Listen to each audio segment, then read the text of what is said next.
On Life and Meaning is brought to you by Blumenthal Performing Arts, celebrating its 25th year presenting the best in the performing arts, sharing and employing the arts as a major catalyst to strengthen education, building community cohesiveness, and advancing economic growth. Further support is provided by Foundation for the Carolinas, inspiring philanthropy and empowering individuals to create a better community. And by the Arts and Science Council, Charlotte-Mecklenburg's resource hub and lead advocate for the regional cultural community, providing culture for all.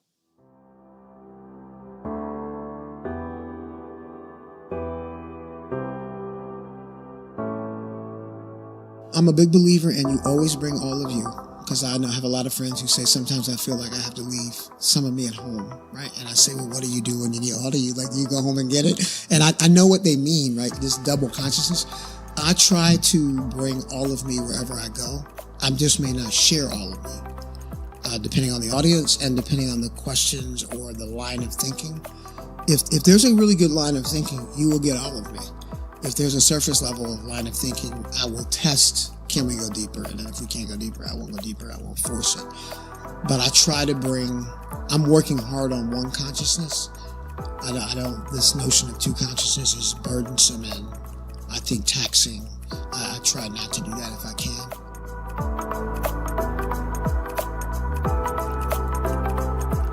Michael Duvall is Senior Vice President and Chief Social Responsibility Officer for the YMCA of Greater Charlotte. He is responsible for strategic alliances, accountability and data measurement, advocacy and public policy, global partnerships, volunteerism, and diversity and inclusion. He began his career at the McGaw YMCA in Evanston, Illinois, where he served for just over 15 years before joining the YMCA of Greater Charlotte in 1999. Michael was most recently honored as a Champion of Change by the White House in 2014 for his efforts in community building. In this episode, we explore improving the lives of Black and brown boys, whether the YMCA is a Christian organization, code switching, baseball and branding, and a personal story of love and humanity. I'm Mark Paris, and this is On Life and Meaning.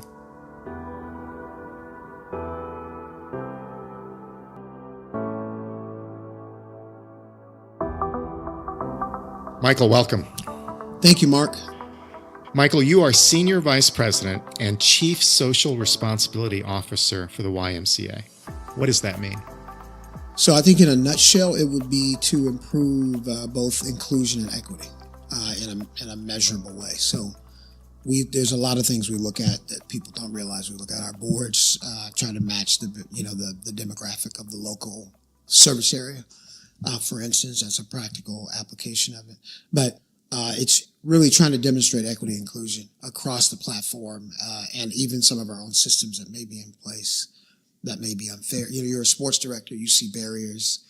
Your job is to identify those barriers and then let's reset the system so that people can get in without barriers.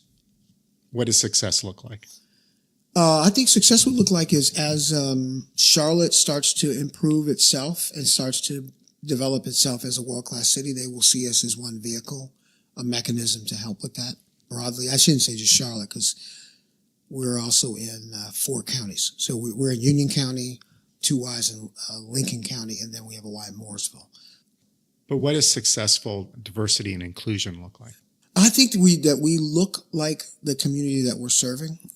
I think that we renovate or innovate ourselves a little bit with the voices at the table that, as Charlotte evolves, we have to kind of evolve with it.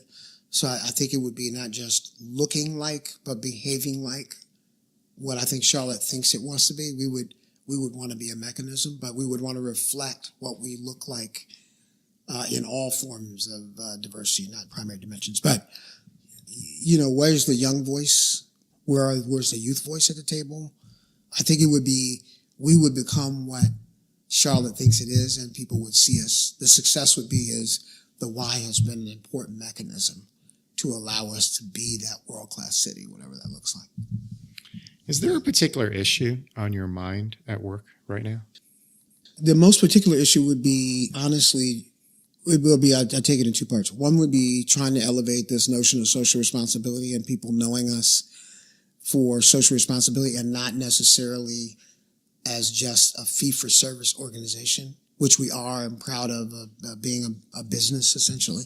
But our enterprise is broader than that. Sometimes where we're not always leading, but we're following and supporting. And then I think the most specific intentional issue would be Black and brown boys. We have just become the quarterback for the My Brother's Keeper strategy, which I think Obama had. And then, I mean, that's not a new term, but I think this aiming intentionally at Black and brown boys, obviously being I'm now a Black man that once was a Black boy. I think if I would, I don't know how long I'll be working, right? Say 15 years or something. I really would like to spend my time really focused on that. Because I think for whatever reasons, I think Charlotte and the society, we somehow can't name that problem. It's an interesting, like we can talk about things broadly, but if you look at all of the data and all the reports, Black boys and brown boys are usually at the bottom of things that we want to be, people would argue that need to be positive, and we're at the top of things that people would probably argue would be negative. Michael, let's talk about that. What don't people generally know about the circumstances of Black and brown boys in Charlotte? So I would say if you would look at the reading data and you look at the fourth grade proficiency data, I think if you really were being honest, but I think if you look really that the suspension rate is sort of a little crazy at Charlotte-Mecklenburg schools, I think they've identified that. It's disproportionate for young Black boys in particular, not just Black boys, but like K through third grade, right, where they're getting suspended from school. The reading rates are horrific. I think I don't have it in front of me, but I think Black boys are reading at about an 18% rate. If you look at, I think the last data point is 2015, but if you go back to 2003, I think we were at 8%. So that to me is really horrific. And as I tell people, if you look at it on a longitudinal line comparatively to others, it's like an EKG, right? Which really means Black boys are dead. Now, I think Hispanic boys are just a little bit higher. I think a percentage point higher, maybe 17, 18%. But I think juxtaposition, I think like white girls are at 72%. So I think those are like the fundamental things, right? If you can't read, you can't work. And I don't think because we don't talk about it, I think it's Charlotte will not get to where it wants to be until it acknowledges people on that bottom tier, unfortunately. And it's not just socioeconomic, it's very specific. So that's what I would say to you I want to focus on. And how are you going about the work of addressing that concern? Well, it is, Mark, like everything else, we have to do that collectively. We have to go a little bit slow, right, to go fast. I think we want to honor the work that's been happening, for instance, in Read Charlotte. And we don't really redo that. I think we know what that is. Let's aim at that. I think the economic mobility study is another one where I don't think we need to recreate that. I think they've done it. Let's just pick up some pieces that they say in the strategies that need to be done. Again, CMS has some information. What is the work that the YMCA can do? Well, I mean, we got some programmatic focus on reading, and you may be familiar with Y readers, and the profile is, it's, I think, 83, 84% people of color. But so reading would be important. I think we have a career and college readiness strategy, I think, where we've got a program called Y Achievers, but I also think even our sports largely, right, because sports, the activity is important, but the character development that you build and the teamwork and the self-esteem that comes with sports and character development is really important. There's a host of things that we do, I think, but what we need to do is do that a little bit more in tandem with others. And because I'm in the role that I'm in, I think we also need to make sure we're measuring it. Because it's not enough anymore. I think with any kids, but I think in particular Black boys and brown boys, you really have to make sure you stay out of the soft serve business, right? That's for ice cream people. We really should be more intentionally showing where are people now, and then when we've worked with them, where have they improved? Right? We do that collectively, but you have to really measure how Black and brown boys are doing. And I think for whatever reasons, I think there are wonderful, wonderful programs. So I think if we could do one thing as an organization, working with a consortium, because the city has to choose you as the quarterback. You can't just decide to be a quarterback. But I think it would be to establish more shared measurement across the city so that everybody has a sense. There's some great programs outside the Y for a second. I think there's some incredible programs that are run that are very much aimed at black and brown boys. But I think, are we measuring where they are? And is the target audience at the bottom or at the top? Now, all boys need help, but I would say largely sometimes we're also serving in a very unique slice, which sometimes is the folks that are doing well already, and they need help. That group needs help too. Michael, what are you good at? I think connecting the dots. Well, I know I'm good at connecting the dots because I think I've built a career on connecting the dots. Relationship building would be important, and I would think the notion of partnering as a result would be part of the skill set. When you say connecting the dots, what dots are you connecting? So I can look at data, third grade reading boys. I can look at other organizations that are doing the work. I can look at where we ought to be targeted, and I can connect those dots to think about what we might aim at collectively as an organization. I think that's my skill, I think. Yeah, I see patterns, I see connections, I see the cycles because I'm 56. So, you can also see the cycles of things when you become 56. I mean, there is really, history really does repeat itself. And so there's, I would say to people that we're going through another second wave of civil rights, right? We went through it in the 60s. I think we're going through another wave. And I think what you see happening is that second wave, and it'll look a little bit different, but the processes and the things that we're aiming at is almost cyclically the same thing, right? Whether it's Parkland, Florida, or Memphis, Tennessee, or Dallas, Texas, they're same issues. And we just have gotten, the muscle has gone a little, atrophied a little, I think, and we're really just reworking those muscles. Do you see a new leadership model emerging within this new civil rights movement? So I would say the answer is yes. First of all, I think it will be a little bit more mosaic in nature. We also have to remember the demographic shift is we've got so many more different kinds of people. Like I think by 2050, the demographic says 32% folks will actually self-identify as multiracial. So I think it'll look different, right? But I think the leadership will emerge the same way it did before. In one way, it was still eclectic, even though I think the force maybe in the civil rights was black.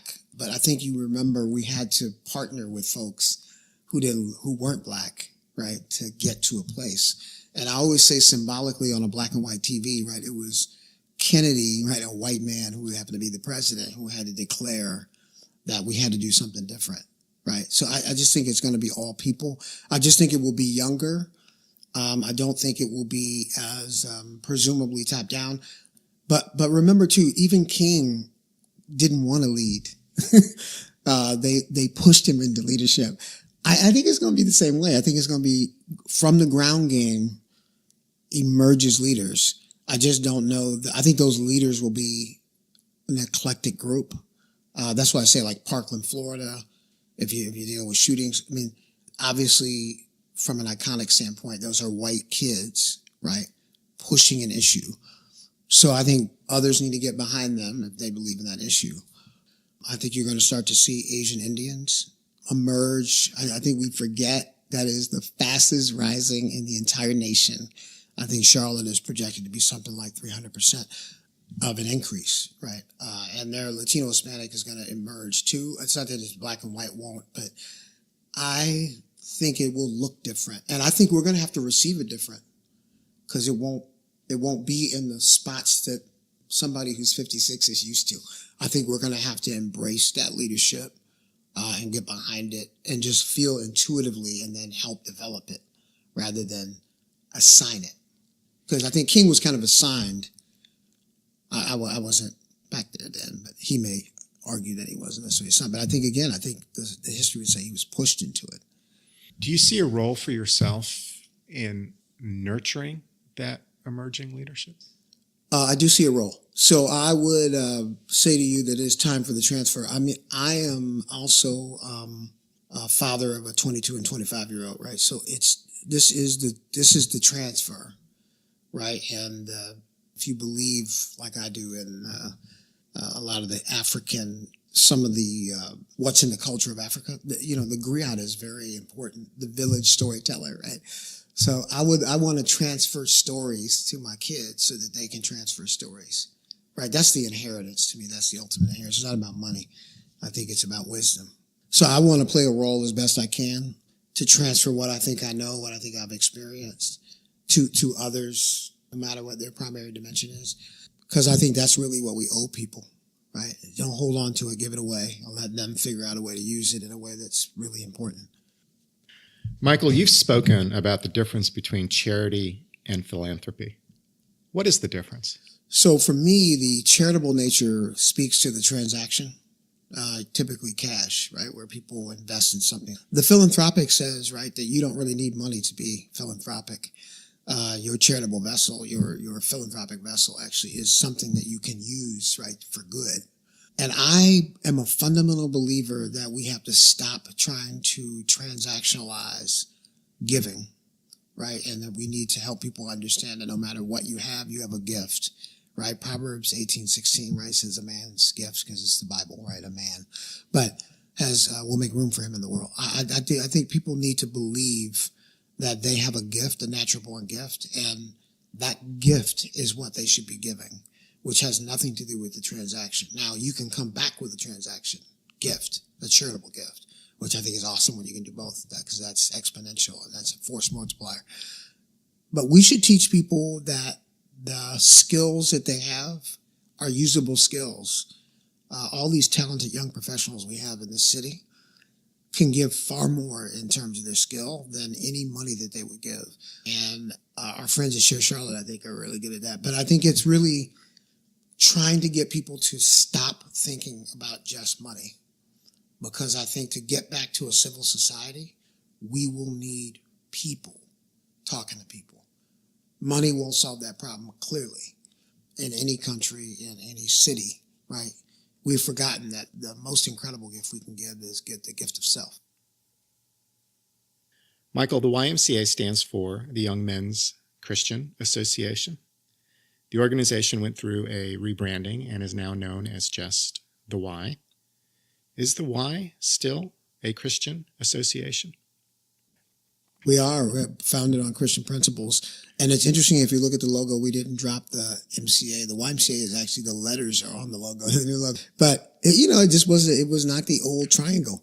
How would anyone know that the YMCA is a Christian organization? I think if you're inside our organization, you will find, like in youth sports, there's devotions before games. If you're in meetings, there are devotions before meetings. I think if you're inside our organization, hopefully, or if you've had some interaction with anybody who works or volunteers for us, is some interaction that you've had where the Christian principles actually live themselves out. We are not an evangelical organization, right? We're a Christian principles organization. There's a fundamental difference. You would argue Christian principles are a lot like other religion principles, but we are fundamentally founded, the organization was founded on Bible study, actually, in 1844. That's really how we got started. How would anyone today from the outside looking in know that you're a Christian principle organization? I think that's a good question. I think we're trying to figure that out. Most people in the Y organization consider us a big CY, which is interesting that you say that, because it's different regionally, right? I think in Charlotte, we would be probably seen as having more Christian emphasis. But I think when you go to Boston or other places, it might feel different, or particularly the West Coast.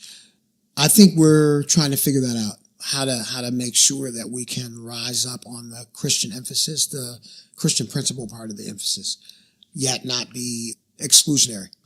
Michael, in all the branches of the YMCA, when you walk in, there's an image of Jesus Christ on the wall, and it's a particular image of a white, Caucasian, blue-eyed Jesus. And people have different reactions to that image of Jesus on the wall when they enter the YMCA. What's up with white Jesus? White Jesus is a historic gesture that I can't remember exactly who did it, but it's a historic gesture that happened, I think, in the late 70s. And I think it is something that we need to sort of think through, because I'm a big believer in the cross should be bigger than any human face, and that we should have bigger crosses, basically. But it's honoring the past, right? There's a group back then, we have Christian emphasis committees that socialize that across the system, and that's why we have the white Jesus. There's a little plaque actually underneath it that tells you. And then I think the mosaic picture of the kids typically should be next to it, because there was some pushback on that picture, and so that group then developed this picture, which was then more of the symbol, which is a very mosaic picture of hues and colors and ages. Michael, I'd like to talk about how you came to this point doing the work that you do. You grew up in Evanston, Illinois. Yes. What was Evanston like? Evanston was so I say this a lot. Evanston at the time was desegregating in the early 60s. So I think, again, I grew up in a black Y. Evanston had a black Y. So I was part of the integrating in 1968 when they shut down the black Y and we actually merged. Well, that was the same thing that was happening in the schools, which you might argue would be late, right, for a northern city.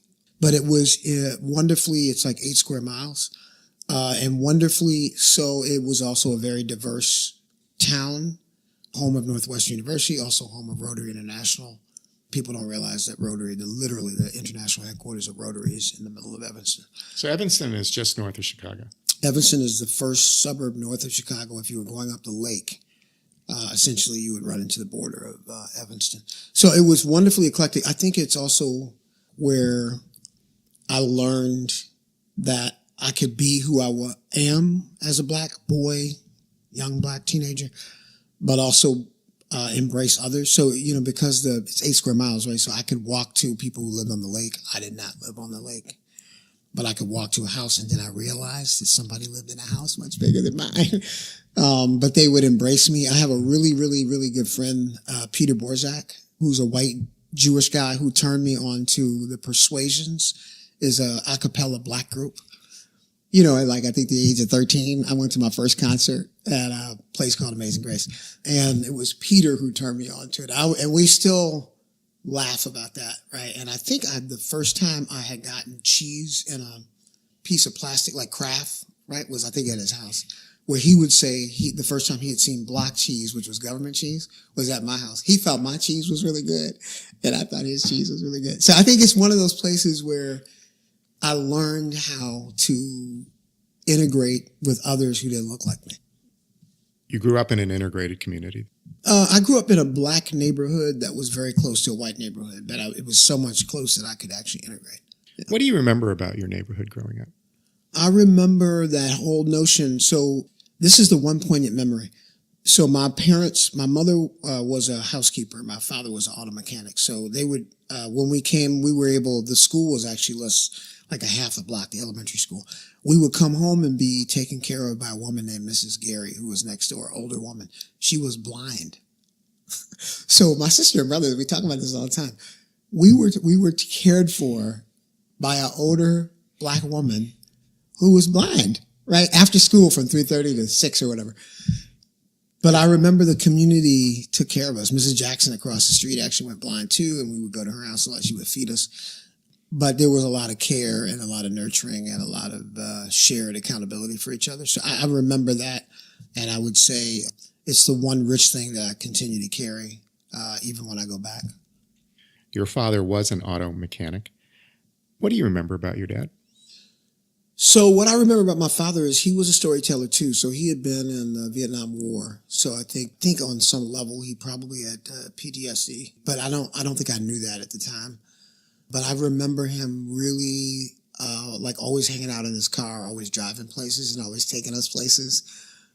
So he was a tremendously caring father. But I think on the other hand, my father was an alcoholic, and I don't think I realized that until I was a teenager. But, and I don't think it really disrupted our relationship. But I just remember him being really nurturing and caring, and that the one thing I wanted to transmit to my 2 boys was this notion of a relationship, right? So he was really good at like being with you when he was with you, and sometimes telling you stories over and over. And I may have that trait now that I'm 56, but It's the one thing I think I have a good relationship with my boys, and I think that partially that was because I had a good relationship with my father and my mother, but I had a good relationship with my father.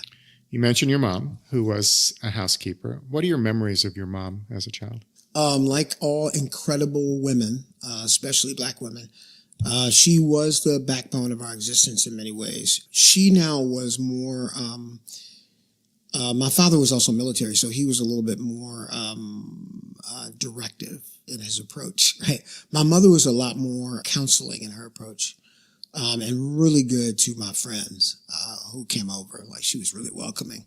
She could cook some mean cabbage or greens or fried chicken, spaghetti, I remember.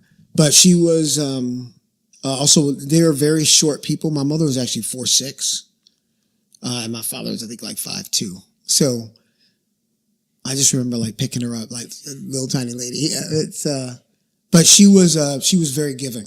Like, you could always tell she was gonna, like, whatever she had that day, she would just give it away. The one thing I tell people that I thought was really important that my mother did, and I don't think I realized this till later, she would always go to PTA meetings with other families. And I never understood that.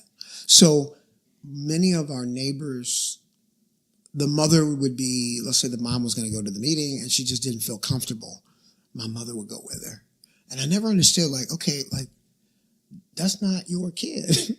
But she would during those sessions where you'd also have teacher sessions, she'd go to every PTA meeting, take people with her, and then she would go to every teacher conference with every parent, that not every, but 6 or 7 parents that were around us. And I never understood why she did that. I do now. Because she felt like that she provided confidence for people. Michael, you and I are the same age, and we both went to public schools in the North at the same time. And I remember those early 70s being a period of remarkable integration, probably the most integrated time in public school history, because since that time we have resegregated. What do you remember about your classroom experiences, and what do you think that taught you in terms of getting on with folks? So I remember, if you look at our classroom picture really at any year, it was remarkably integrated. And I'm still friends with many of those folks who lived in that school. It's a really weird connection. But I think what it taught you is, it didn't matter about your primary dimension. I would oftentimes be doing homework at someone else's house who didn't look like me, and that didn't matter. I think it, was wonderfully important. And so I think I was taught in many ways this concept of humanity. Like, it didn't matter like where I was from. And even though I would cross over Main Street into a different neighborhood that was a little wealthier than mine, I would walk to the Nixon's house, the Nicodemus's house, and I would do my homework. And they would actually want to make sure I got my homework done. You're going to come over here, you got to do your homework. So I think when I got old enough, that interdependence, that building community, that sense of community, came right out of the public school. Yeah. I feel particularly fortunate, and again, I think you and I have this in common, because if you think about the entire history of American education, there's this 10-year block between 68 and 78 where public schools were successfully integrating. And that was the period of time that I was a young person, and you were a young person. And no other generation in American history had that moment like we had that moment. So it's interesting, though. I think if you look, there are pockets like that in Charlotte. It's one of the really cool things about living in the university area and having my kids grow up there. My kids went to Mallard Creek High School. I mean, that's where they graduated high school. They went to like tons of schools because all the shifting, and they were building schools back then. But Mallard Creek, I believe, when my 22-year-old left, was 70% minority, 43% free reduced lunch. I think the graduation rate was 98.6% or something like that, and the college placement rate was 82%. I mean, I don't think my kids realized that they were not in a diverse school until they went to college. And then college was real divided for them. And I think they both had, in a different way, shock their freshman year in college. I think that is something why affordable housing will be important in Charlotte, is because it's the housing patterns that predict schools. And if we can get to the housing pattern and be real honest about that, then we can get back to more naturally integrated schools. But if we're creating socioeconomic housing pockets, that's not going to happen. Well, during that period between 68 and 78 was also when we had very active busing that was intentionally breaking down segregated patterns, and that's come and gone. There were some defining moments that you had as a young man. What were they? So I tell the story a lot. I was arrested at the age of 16 for loitering outside a Burger King with an eclectic group of friends. It actually wasn't all black friends. And the reason I got arrested, so let me just be honest and truthful about it, is because I was talking back to a police officer. So he asked us to move. And I told him, as any young 16-year-old assertive man would do, I said, my parents pay taxes, so the public sidewalk is actually mine. So we don't have to move. And he put handcuffs on me and he arrested me and he took me down the station. Fortunately, I knew the deputy chief and a couple other people, so I wasn't necessarily in long. Unfortunately, though, I was booked. And I knew the public defender, an incredible guy named Rob Roy, who got me on probation because I had never had them as really kind of the only offense. But as I think I say to people, it wasn't until I was 50 that I remembered that when I was at TSA and the guy asked me 3 times had I been arrested. And I kept thinking, because I've been in a lot of places, I've been in the White House, been in a lot of places, and I'm thinking to myself, is he really asking me 3 times if I've been arrested? But he had that on record because I guess it's expunged at the state level, but not at the federal level. And it didn't deter me from, I think getting my TSA pre-check. But it is a defining moment in the sense because he did leave this with me to tell me to get the record expunged. And I said, no, it's part of my storyline. So I actually have more in common with what is happening today to particularly African-American men who may find an assertive way to talk to police officers. Fortunately, I was at a point in time when that particular officer, I don't remember the name, didn't use force. He just arrested me and took me to jail. So that was a pretty defining moment. And I think it taught me a lot about how to manage my assertiveness. And so a lot of times I will sit on something like mentally in my head. And that's where I think this term, embrace the rage, raise the consciousness. I learned that it's more important at that time to ask questions than it is to react. What was the conversation at home when you came home after being arrested? Well, I think my parents weren't totally surprised because they did live with me and they knew I was, and I think on some level they taught me to talk back because they wanted to help me manage it. But I would say my mother I don't remember, because my father was a spanker. I don't remember, because at 16, maybe he shouldn't have been spanking me if he was. But I don't remember. I just remember I think I got a punishment for a week. But I think the public defender helped me because I think he came to my house and said, I think this is a crazy charge. And I think that calmed down my parents. Mike, who were your close friends in high school? So I have and I'm still close friends with them. So Simon Carey, Dave Gandell, these are two white guys. I just say that because I think they are who they are, but incredibly soulful people. I had a really, really good friend, Dilip Nandi. Dilip is Asian Indian. Parents are technically, I think, from Pakistan, but then they, once all of the conversion came in India, I think they're technically Indian, speak Punjabi and Bengali. And then trying to think through Peter Borzak, I mentioned. Anyway, I had a really eclectic group of friends who are all of the hues. I mean, it's kind of a weird, every like Hispanic, every race, at the time, right? The construct. But anyway, it taught me a lot. Dilip Nandi loved cars, racing cars. So I would foolishly be in cars with him a lot, racing. How would they have described you in high school? So it's interesting. My friends would always say so the term, are you familiar with code switching? Okay, so they would say to me I was like the ultimate code switcher who could go to black parties and white parties, and then there were some mixed parties, but I could be in any party and have a conversation with anybody. But I think Evanston taught me that, and my friends taught me that. And Dillip, I would have slices of walking into very culturally significant Indian dinners where I could sit at the table. So I think they would say he was like the ultimate code switcher. Are you still today the ultimate code switcher? I think so. I think I'm, I know so. Because I think that's a skill once you learn it when you're young, you keep that skill. Does that mean you show up differently in different places? I'm a big believer in you always bring all of you. Because I have a lot of friends who say sometimes I feel like I have to leave some of me at home, right? And I say, well, what do you do when you need all of you? Like, you go home and get it? And I know what they mean, right? This double consciousness. I try to bring all of me wherever I go. I just may not share all of me, depending on the audience and depending on the questions or the line of thinking. If there's a really good line of thinking, you will get all of me. If there's a surface level line of thinking, I will test, can we go deeper? And then if we can't go deeper, I won't go deeper. I won't force it. But I try to I'm working hard on one consciousness. This notion of two consciousness is burdensome and I think taxing. I try not to do that if I can. Do your speech patterns change when you're with different folk? I'm certain.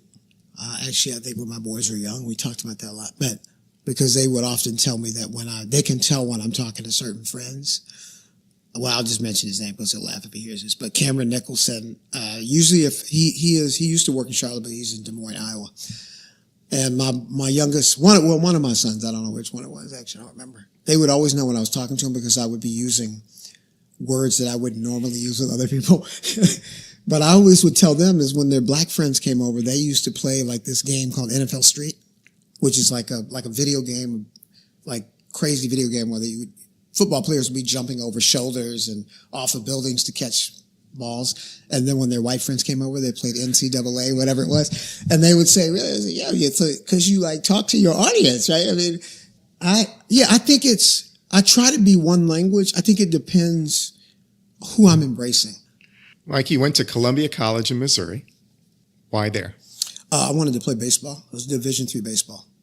It was just far enough away, 7 hours away from Evanston. And then I pursued human services, which was part of the reason. But it was really primarily baseball. I played baseball for 3 years. Yeah, I was a second baseman, right fielder, short lead for pitcher. I had a little speed back then. I think I lost it somewhere because when my boys started beating me in the dashes. But yeah, I had a little speed. I love the game of baseball. I'm a huge Cubs fan. So, is there anything better than to being out in a field and throwing a ball around? Not for me. And I played 12-inch softball for a long time because particularly in Chicago, that's the grown man's baseball. But because you have to have a glove and it's hard. It's a hard ball. I love the game of baseball because I also think it's a thinking man's game. Some people would say it's boring. I find it to be not boring because the ball is actually always moving, and depending on where you're playing, whether you're batting or playing defense, you always have to be thinking about where the ball's going and what you're going to do with it, or who's that pitcher and what's the best pitch, right? And then how am I going to adjust my stance? I love that game. Go Cubs, go. In some ways, the work that you're doing now in social responsibility is a game of baseball. It is. It's a team sport. Everybody has a role and a position. Depending on the cycle of the season, it depends on who's going to start and who's not, where the ball's going to go, who's hot and who's not, who really means well, who needs to be pushed a little in the locker room. Yeah. Mike, you are an Omega man, Omega Sci-Fi. For those who are unfamiliar, what is an Omega man? What is an Omega man? Wow. So we have 4 cardinal rules that we're founded upon, but we were birthed out of Howard University in 1911. There's 4 founders. And I think I would say we're hardworking. There are 5 fraternities, so we're all hardworking. Let me just make sure my other fraternity brothers are out there. I think what separates us oftentimes is the perseverance of who we are. That's one of our cardinal principles, manhood, scholarship, perseverance, and uplift. That to me is pretty foundational, those 4 cardinal principles. I think we like this notion of developing manhood, brotherhood. The scholarship's important. The perseverance is really important, and the ability to give uplift to others. Why Omega, not Alpha? You asking me all the questions. So here's a juxtaposition. Actually, we all get nicknames when we go over, right? So my nickname when in 1981, Epsilon Delta Rho to my boys out in Columbia, Missouri. My line name was actually Undercover Q because everybody thought I was an alpha. And I always say I'm not an alpha. But I think, there's a distinction. We need all of us, right? There's alphas, kappa, sigmas, the itas and us. We would always say, though, God's word is that the first shall be last. So, from alpha to omega, I think that's what the separation point is. Omega fraternity men are often physically branded. Are you branded? I'm branded on my left chest. I have a double brand on my left chest. Yeah. And what does it mean to be branded, and how are you branded? So back in the day, my youngest son, who pledged and went over, in 2016, he has 2 sets of brands. I did not do that. You are not required to get it. I got mine a year later. Actually, I got it in Evanston by a guy named Ronnie Whitmore who did it for me. But I think it's something that some of us do because it's a symbol of love to the fraternity. I would say it's similar to a tattoo. People often say the branding is a weird way to do it. It's in many ways it's less painful than a tattoo. Now, I don't have a tattoo, but I have talked to people who, it's a bunch of pins sticking here over time. This is just one stroke, right? And then it heals. Yeah. The image of black men being branded. Why are black men branding each other? I think so the brand came, I think, as a result of, there are several rituals. So let me be clear. I don't believe our founding fathers were branding each other. Okay. So that was something that throughout the history, right, come out of 1911.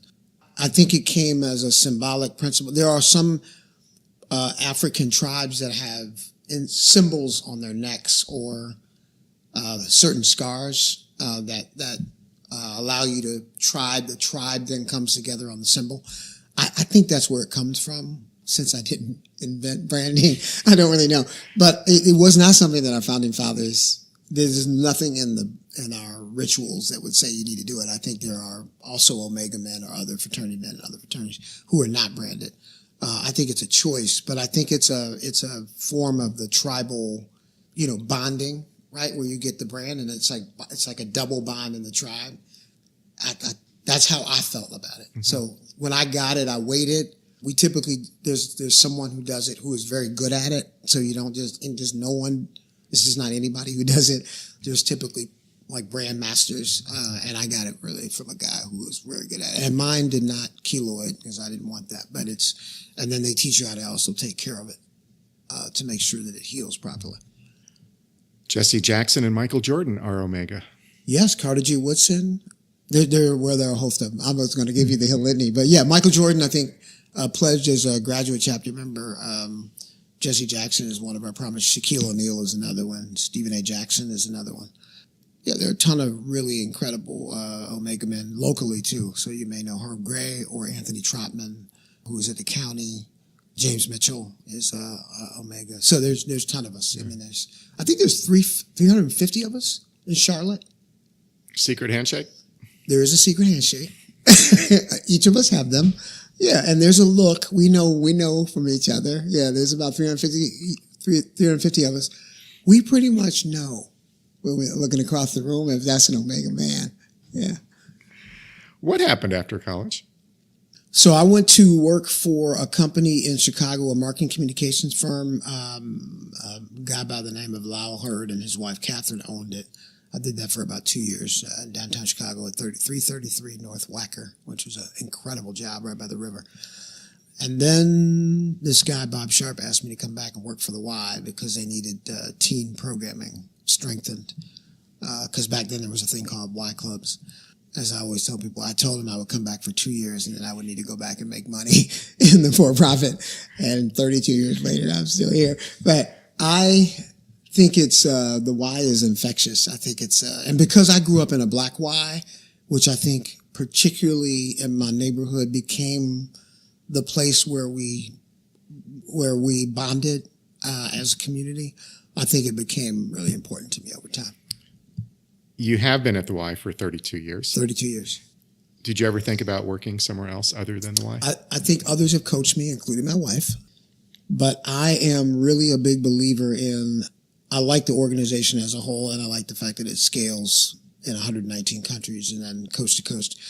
And that there's some level, particularly after 32 years, that I can have an impact and I can learn nationally and internationally. I'm in the 15 Y countries in my 32-year history. And I've learned so much from being in the villages of Bangladesh or a village in Senegal or, in Barcelona, Spain, or, I've learned a lot from being in other cultures. That I think that's what keeps me. And I'm a big believer that you can do your philanthropic work anywhere, right? Your charitable vessel, your philanthropic vessel, right? The Y is a great mechanism for me to use my purpose. But if I found an organization that had the same kind of impact, I'd probably do it. But I haven't found that yet in 32 years, and I love what I do. Michael, there is a very important person in your life named Laura. Who is she? That is my very beautiful wife, who absolutely positively completes me. As I tell people, I'm about 75% of who I am when my feet hit the floor. She's the last 25% who completes me. She is like, you talk about unconditional love and courageous and tenacious. When you cross the threshold of my house, she does not play. But I love her for it, and I have grown. The man who I am actually is because she's also deposited in me too. I think it's just an incredible partnership. And I think as a black man too, I think she challenges me as a black man. And I think I've said to people, it's very interesting because she's also Jewish. And I would say culturally Jewish, but I think that combination of conversation is what's made our lives really richer, and I think our boys are richer as a result. How did you two meet? We met. She worked for me. I think at the time I was running a city day camp. I actually left the Y, I think, for a year or two, and the city hired me to run a city day camp. And I think I met her as a counselor, and I was actually trying to set her up with a friend. And through that, trying to set her up, I don't think it was something that we were intentionally doing. We sort of tripped onto this respect. She is very sarcastic, like tremendously sarcastic, and quick-witted. And something grabbed me early. So we met at a day camp. How did your families receive your relationship and eventual marriage? So this is an interesting story. I'm going to try to tell it this. Not fast in language, but as quick as I can. So her parents, I think, were challenged by it, primarily because, I think some of that was, that era, because I got married in 1981. And I would largely say I think some of that was about them and how they were thinking about things. And, I'm sure there's a slice of it that I was not Jewish also. But I think over time, we have grown to love each other, I think, we're each other's own.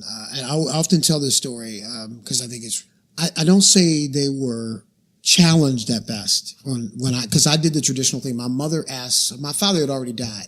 My father died young, prostate cancer. My mother died just before I got married. But interestingly enough, my mother died the August before I got married in January. So she died August of 90. And one of the last pieces of advice she gave me was that you need to go to their house and ask because it'll never work if you don't ask them. That was her last piece of motherly advice. What the best advice she could have given me. But they were a little bit challenged.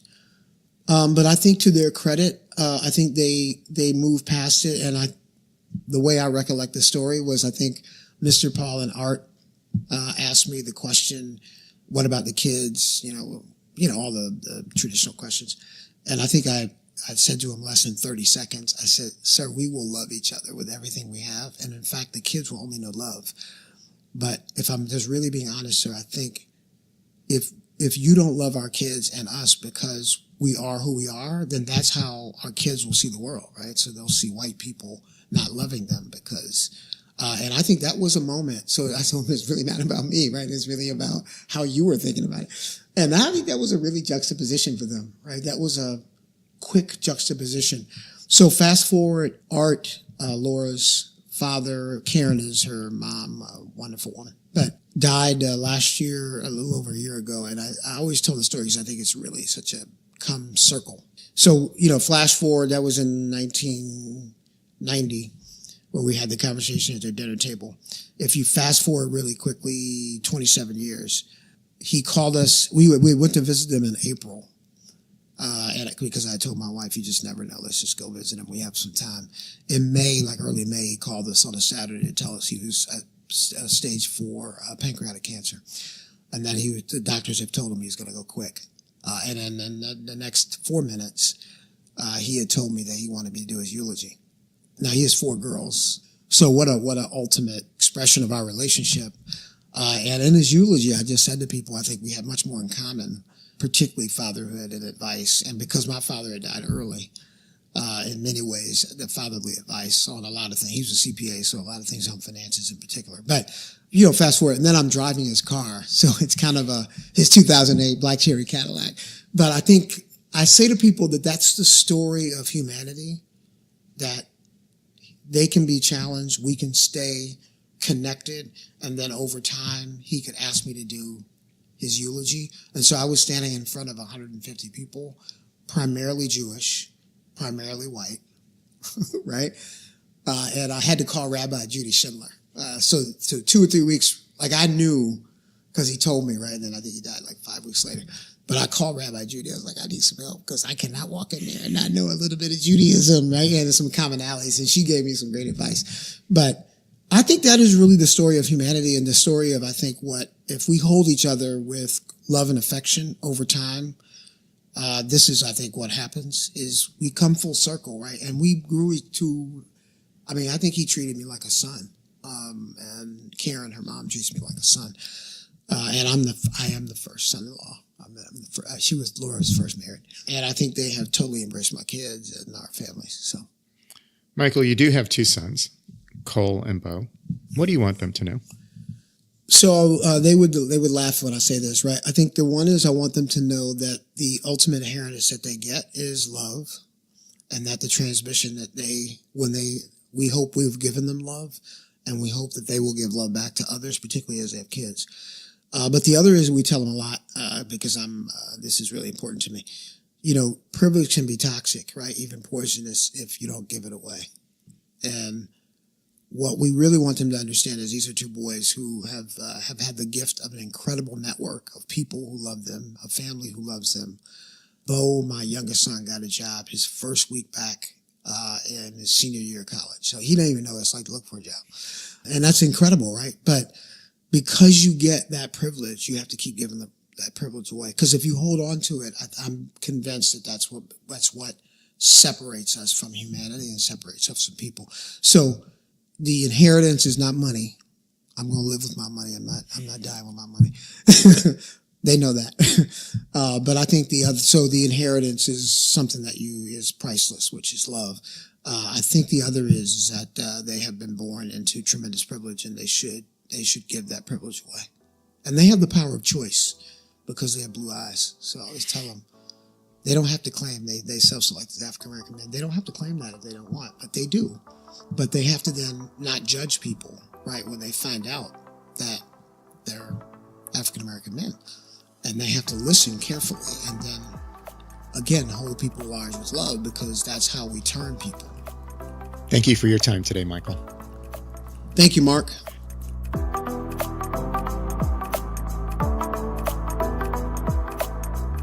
Michael Duvall is Senior Vice President and Chief Social Responsibility Officer for the YMCA of Greater Charlotte. He earned a bachelor's degree in Human Services from Columbia College in Columbia, Missouri.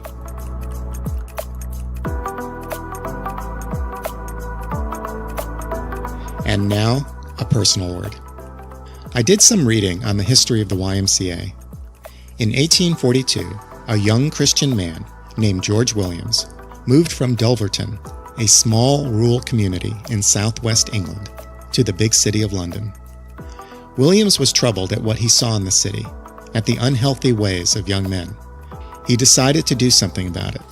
In 1844, he gathered like-minded friends and organized a Bible study and activities to help young men build better lives for themselves. The first meeting took place in the shop where he worked. He called the group the Young Men's Christian Association. The YMCA, as it was soon called, promoted Victorian values of physical and mental vigor, usefulness and service, temperance and virtue. As the Industrial Revolution accelerated and the British Empire expanded, YMCA chapters opened throughout the kingdom.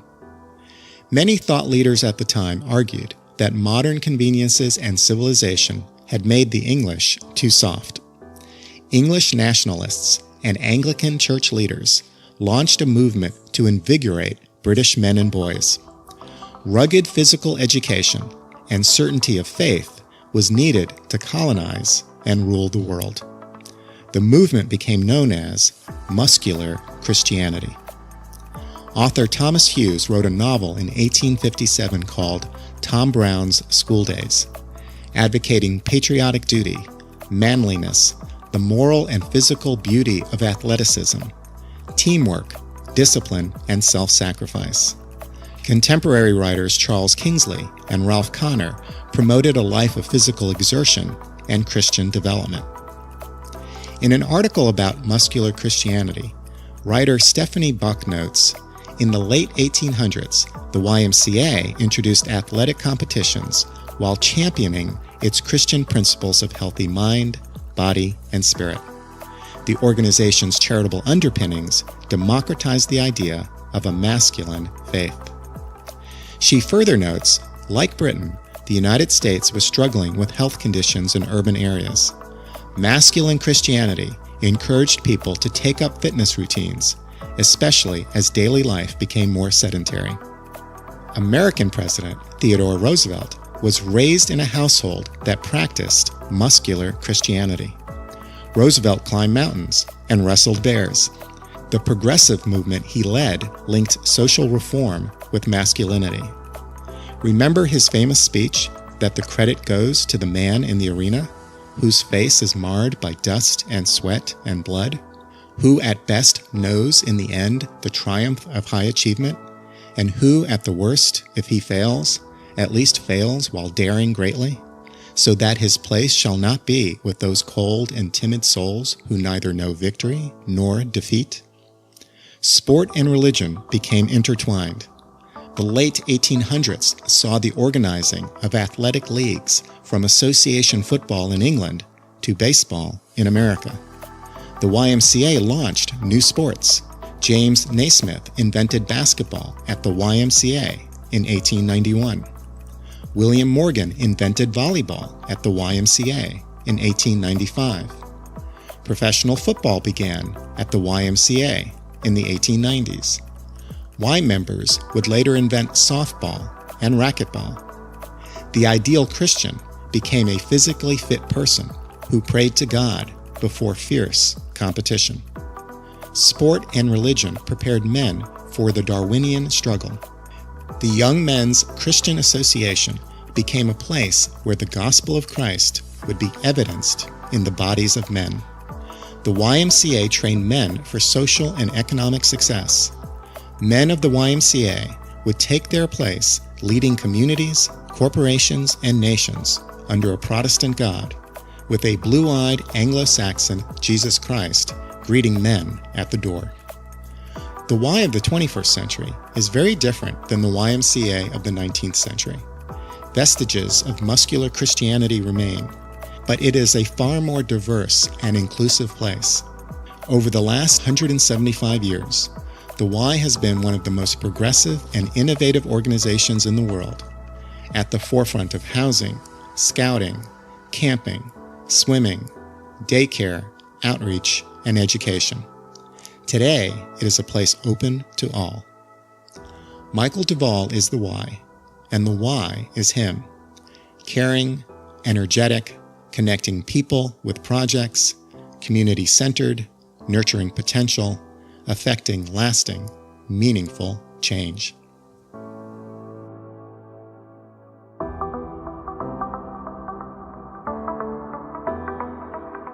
This is Mark Paris, and you've been listening to On Life and Meaning. Additional support for this podcast is provided by the UNC College of Arts and Architecture, celebrating a decade of creative education in the arts and design. Thank you to our funding partners, and to my teammates, Andy Go, producer of the show, and to Chris Curriton, Art and Media Director. This is how you can help. Please write a review on iTunes. It helps us grow our audience. Follow us on Facebook and Twitter. We'd love to hear what you think about the show. And become a patron. We are on Patreon, a crowdsourcing platform that allows you to support what you value at a level you choose. Visit us also on our website on lifeandmeaning.com. Thank you for listening.